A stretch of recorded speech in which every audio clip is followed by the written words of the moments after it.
What's up guys, today I'm fixing a problem by designing a PCB, so let's get into it.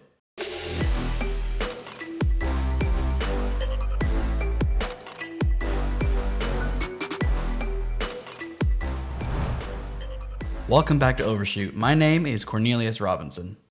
Downstairs in my laundry room, I have a light without a typical switch. I have to pull a little chain, which can be difficult to find in the dark. So instead of simply adding a light switch like a sane person, I'm going to make a motion-activated light. I started by creating a schematic in Flux.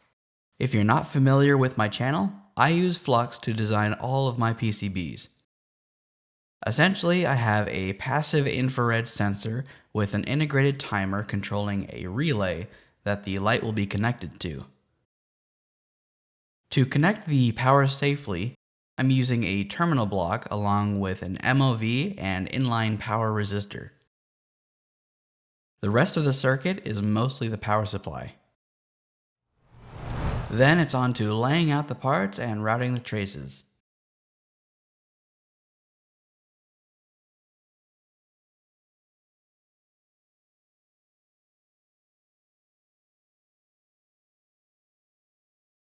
When we're done, we can check out the 3D model.